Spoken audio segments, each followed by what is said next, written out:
Welcome to Profiles. I'm Linda Sandu. I'm here today with Glenn Beasley, Executive Director of the Cape and Islands chapter of the American Red Cross. Welcome. Oh, thank you, Linda. Tell me about your big day you've got coming up Saturday, December 13th. Yes, on Saturday, December 13th, we're asking the residents of Cape Cod and the islands to join us in help to support the American Red Cross National Disaster Relief Fund. It's a national day of giving. The American Red Cross provides services across our country 7 hours a day, 24 hours a day, 7 days a week. And we are part of that team. And so when disasters occur all over the country that are of significant size, volunteers and resources from our chapter are deployed to those locations to provide support to the victims and the clients and the responders.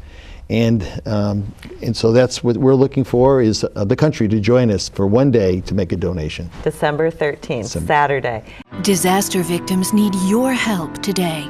Throughout the United States, disasters are destroying homes and devastating lives. Disasters like the recent hurricanes.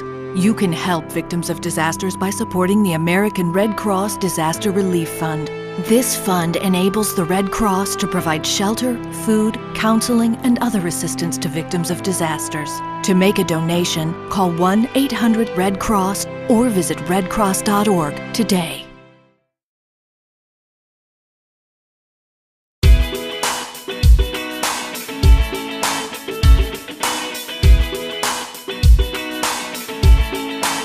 How big is your chapter here on the Cape and Islands? Well, here on Cape Cod and the islands, we serve the three counties, Nantucket, Dukes, and Barnstable County. About 250,000 people live here year-round. Excuse me. Grows to 1 million people in the summer. And we have over 600 volunteers now working with us. That's amazing. Yep, half of those volunteers have been recruited and trained to be disaster response volunteers, and the others have partial training and they're still progressing, and others help us in other ways with administrative skills and backroom and making phone calls or receiving phone calls. Now when you say that they've been trained for the disaster relief, and this is what this money is going to go and help to train more people, is that correct? No, well, the National Disaster Response Fund, the best way I could describe it, it's like the American Red Cross's insurance fund. Okay. And so when something significant occurs here on the Cape, we would be responsible to take care of the Cape residents for the first 3 to 5 days. Shelter, provide food, clothing, care. We're also responsible on an everyday basis to take care of training, health and safety, first aid, lifeguard, those type of trainings. Okay.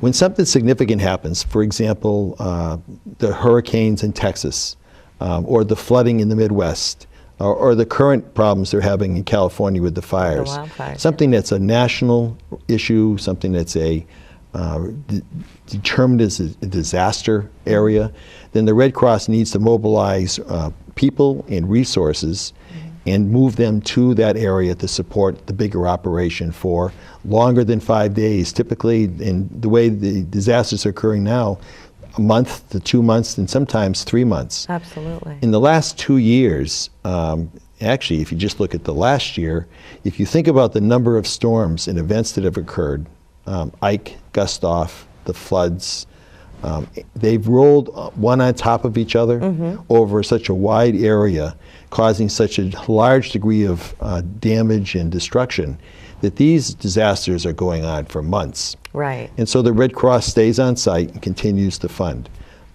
those kind of services that the people need. That is what the National Response Fund is for. Those are where those dollars come, and they provide the support and the materials, help train the volunteers that are required there, and most importantly, provide that caring support by the use of our volunteers. And that fund has been stretched to the point where it's really in trouble in order to respond to the next series of disasters. And so the American Red Cross, dealing with all of its chapters, there are 733 chapters like ours, spread across the country and the islands of Puerto Rico and Hawaii, to take one day and ask all of our residents and all of our communities to take a moment and make one donation, small or as large as they can, to the American Red Cross National Response Fund. and be able to position ourselves to continue those operations and, importantly, take care of the next ones if they should occur. That's great. How are people able to do this? Tell me, are there Yes. places set up? Yep, on December 13th, we're going to have a little call-in center at our chapter. Some volunteers and I will be there. And we will man our phones, and that telephone number will be 508-775-1540. And we'll take your phone call and take your donation over the phone, a pledge or a credit card. Or you can go online. You can go online to our website, and that's Cape Cod and Islands Red Cross, one word, Okay. Cape Cod and Islands Red Cross.org. And then they can click on and make their donation there. Or they can just stop in and make a donation. We will have some of our volunteers who will be at critical places around the community with pledge cards. Oh, that's great. And so we're not looking to take away from any other charity. We're not looking to bypass any of the important work that others do. We're just asking the community to appreciate the Red Cross for one day and make a small donation towards that response fund. And that's Saturday, December 13th. Saturday, December Everybody 13th. must remember that. That's right. When volunteers are trained, if a volunteer is trained for the disaster relief, how does that work? Do they get shipped out to like Florida, California, Texas, Louisiana, Iowa? We were just had That's right. flooding Yep, there. yeah, we have. What happens if you wanted to volunteer? We hope you do. You'd come down. You'd fill out the application. You do a background check to make sure that all our volunteers are at the same level of secure, safe. That's good. We know you, and you know that we're all been back checked.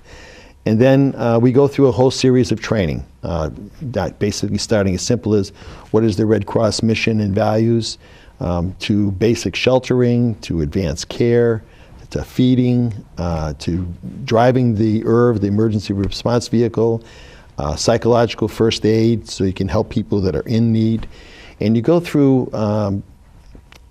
let's see, there's at least 6 weeks of classes, but they're scattered over the course of time. And volunteers who get in go as a group and they start being trained. So just on a sidelight, we finished a group of 24 people as a team in the Upper Cape. We completed. And we're about halfway through our second group of 24 in the Mid-Cape area. They're being trained at DY. That's great. And so they get their neighbors and friends and they work together through this process. When they're through with that, they're assigned to one of our local regional disaster teams. So that's one aspect, that's local response. Some of the volunteers are willing to also give their time and be deployed across the country. And by identifying themselves, they go through a little more training, making sure that their health records are squared away and we don't put them into a position that they can't care for. And then when a storm comes available, they just self-deploy. They go into a computer and they say, I'm available. And the Red Cross is able to go in and see what you're qualified to do. And then they'll call us and say, deploy Glenn Beasley. And so in less than 24 hours, Glenn Beasley would pick up his Red Cross equipment and uniform, the material and clothes that they would need. We provide them air freight to the site. They get there and they're transported to the location and they actually are living in shelters, helping taking care of people for 2 to 3 weeks at a time, and then we rotate people out. We do that because it's important to realize that as fresh and sound as our volunteers are, the better care they can give. So, and we also don't want to destroy a volunteer's energy towards doing this on a recurring basis. So we try to keep those rotating tours no more than a month, and typically it's 3 weeks. That's amazing. It is. It's amazing that people can give up that much of their lives. It is. Some people leave work and take a leave of absence. Other people who are retired are willing to just pick up and leave on the holidays. There are thousands of our volunteers giving up Thanksgiving to serve, sheltered people a dinner on Thanksgiving, which is really a great cause nationwide. That absolutely is. Yeah. Tell me some of the things that the Red Cross are doing right here on Cape Cod to get people more involved, to get them to donate on the 13th. Well, we have, thanks to you, we're going to be getting our message out there. You'll be seeing ads in the newspaper telling you about the day and what it's about.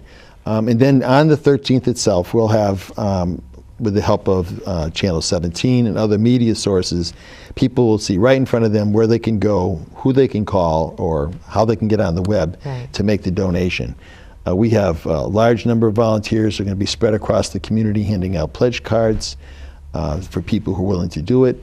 And we, again, like them to call our chapter house. We'll take it quick and fast and make sure that every dollar goes to where they thought it would. The Red Cross guarantees our donors that donor intent is critical to us. So when you say you want it to go to the response fund, that's where it goes, every single dollar of it. And that's what they can click on when they go on the website as well. That's correct. A day of modern technology. That's right. That's what modern technology. That's great. Happens and quick where's and fast. the office located at, in case people want to stop in? That's great. And we're located at 286 South Street in Hyannis, Mass. That's South Street is on the other side of Main Street. Behind it, right? That's a one-way street. That's right. Main is one way, and we're going towards the hospital on the left-hand side. That's great. What are some of the services that the Red Cross are doing on the Cape on a daily, weekly basis presently? Well, today, serving all the areas, we have 600 volunteers. 300 of them are what we call disaster response volunteers. They have two jobs in the community. One is to respond to single fires, single family emergencies, and that could be anytime there's a second alarm, we're dispatched. We provide rehabilitation to the first responders, water and drinks, and we also take care of the clients who might be cared for. We would give them clothing, give them put them up for a couple of nights to make sure they can get their lives to get started, put them in touch with some caseworkers so they can help them pull the other community resources together and get their recovery back on track.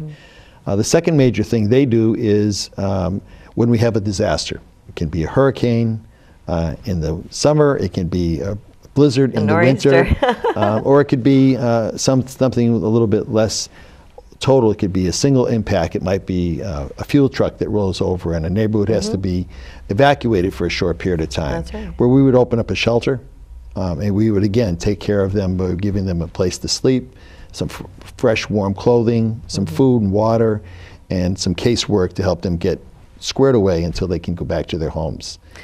It's amazing. It's amazing. It is. Can I just for my own knowledge and for those out there, how do you step in? Like, do you as an executive director, if you see that there was a tank rollover, did you step into that situation, or do you wait for a phone call to say, Red Cross, we need you? How does that? What's the process of that? Here on the Cape, I've said it many times at many groups, we're blessed in the fact that the emergency managers and police and fire chiefs on the Cape are really integrated into such a strong team. And their communication channels, mutual aid, and there's not just spirit, but they really practice it. So we're part of that team. As soon as they know what the problem is and what the degree is, they call us just as they would call each other. So we're notified of all the events, and then we are on alert, and then they say, okay, we're ready, it's safe, because we don't want our volunteers running into an unsafe area. And this is the type of support we need, or we need to open up a shelter, and we come and respond. Once we get that call, our mechanism starts. Some of our volunteers, those who may not be responders, are responsible to immediately take their list out and notify the volunteers who are available that weekend that we may need you, clear your calendar, send the kids home, you're ready to go. And then we go into action when they call for us. That's incredible. Yeah, That's incredible. I mean, a well-oiled machine, and I think it's because like what you just said, everybody on Cape Cod works so well together. They really do. And that's so important, and all the more reason to donate. That's right. And help out, because we don't know when it's going to happen here. That's the unfortunate, scary part of all this. Yeah, and that really is. We've been, again, blessed that we haven't faced one of those major storms. And we always talk in the weather folks always talk in the terms of the 100-year storm. Looking back 100 years ago, what was the worst thing happen and what would happen today?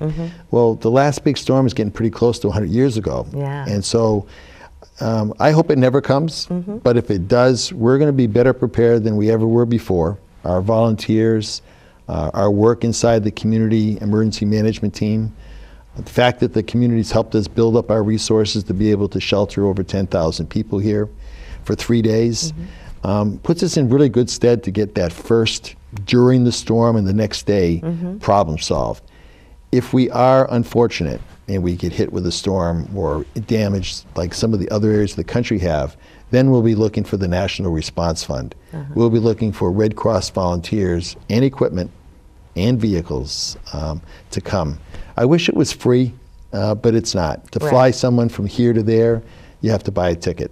And in order to feed people, you need to be able to buy the food. So all of these funds go into a very, very tight accounting system that provides the basics for people. That's great. Yeah. So on Saturday, December 13th, we hope everybody reaches into their wallet and gives to the American Red Cross for their National Day of Giving. That's right.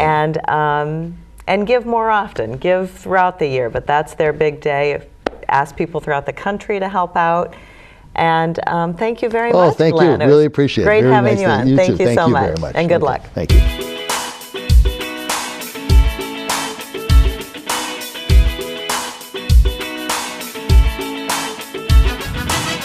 Disaster victims need your help today. Throughout the United States, disasters are destroying homes and devastating lives. Disasters like the recent hurricanes. You can help victims of disasters by supporting the American Red Cross Disaster Relief Fund. This fund enables the Red Cross to provide shelter, food, counseling, and other assistance to victims of disasters. To make a donation, call 1-800-RED-CROSS or visit redcross.org today.